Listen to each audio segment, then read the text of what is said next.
everybody, welcome back. My name is Abby. I'm with Fitness is Medicine. Today we're going to do another great circuit strength training workout you can do in your home with minimal equipment, minimal space, and easy to follow directions. Come into these workouts warmed up and ready to move. 5 to 10 minutes of a cardio workout just to get your heart rate up a little bit, get your muscles and joints warmed up and ready for movement, and your mindset ready for movement.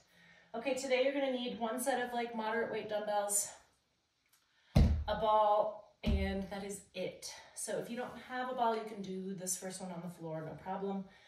We're gonna do a bridge, walking up to a bridge, and so you can do that on the floor, just in a regular bridge.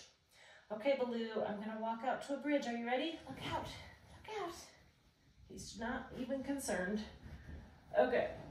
If you've got a doggy in your house, you may have to navigate around them, but don't do anything dangerous.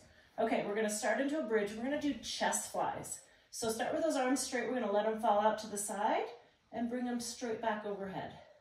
Now, if you've started this and you need a lighter weight, switch it now. Keep those hips nice and high. 4, keep breathing. So squeeze those glutes to keep your hips high.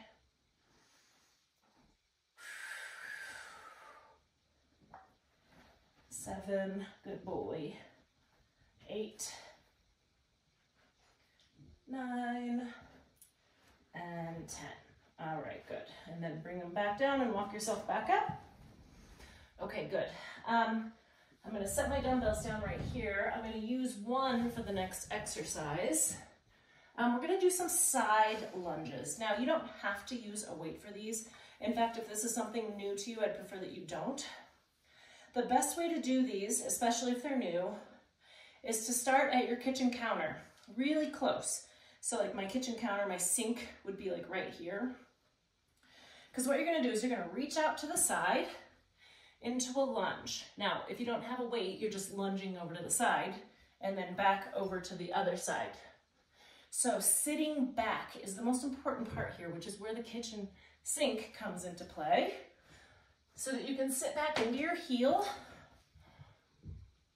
Now, you don't have to use a weight, but if you've done these before and you want to add a little, this is an easy way to make it a little bit more intense.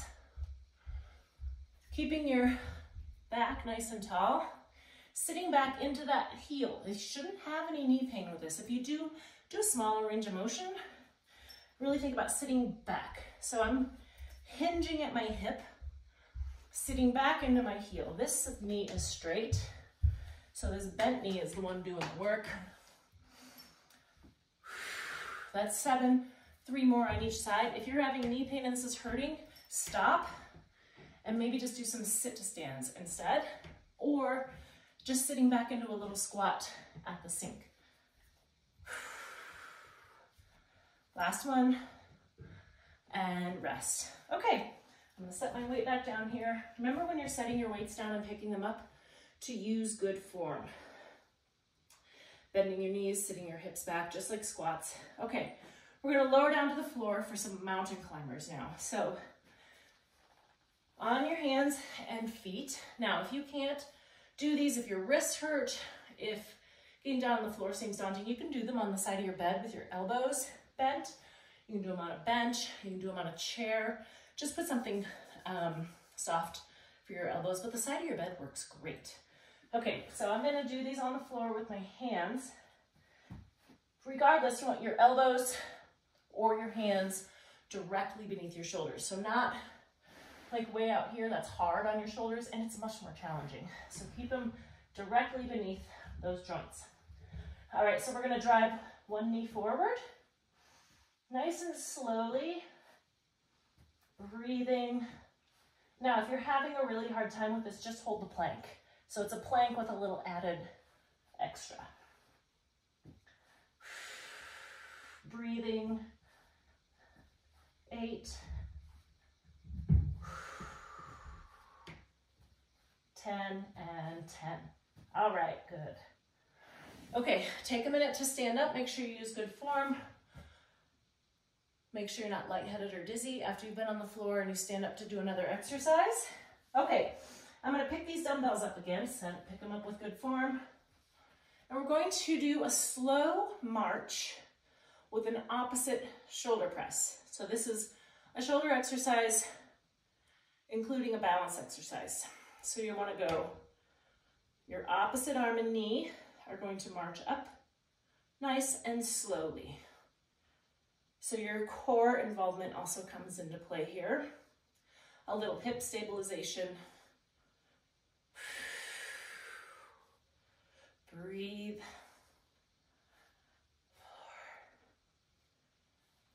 4.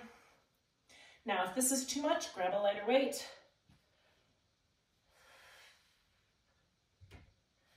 6. Tummy nice and tight. Keep those, you can keep your elbows in nice and tight here, or you can be out to the side like this. That's a little harder on your balance. 9. 1 more each side. And 10.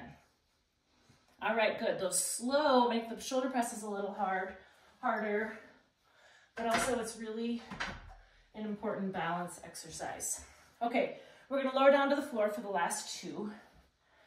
So we're gonna start in the position with your back flat on the floor, your feet flat on the floor, your knees bent, and we're going to do little bridges with little marches. So I want you to think about flatten your back, squeeze your glutes, lift your hips, and then you're gonna do tiny little, what I like to say, quiet marches.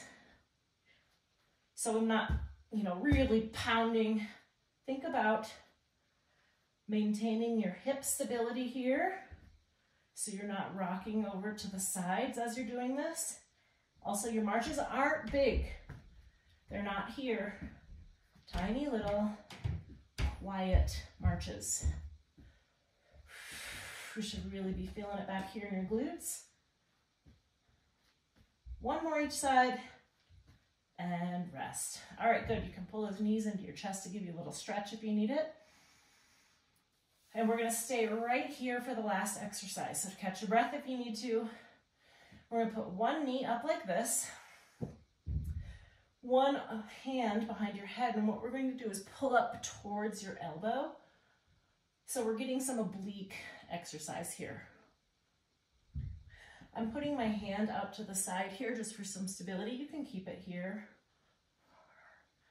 wherever is most comfortable, really. You're just turning your elbow towards that opposite knee.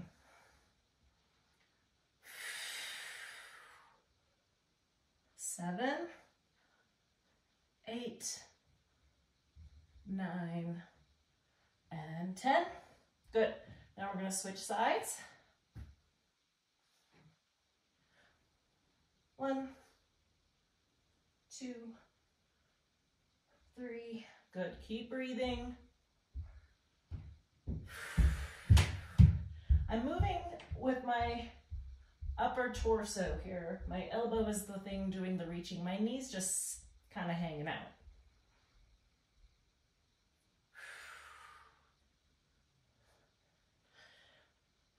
8, 2 more, 9, and 10. All right, great job. Now try to go through these 1 or 2 more times. You can add a little cardio in between to improve your, increase your heart rate, improve your calorie burn, or you can just go into the next one.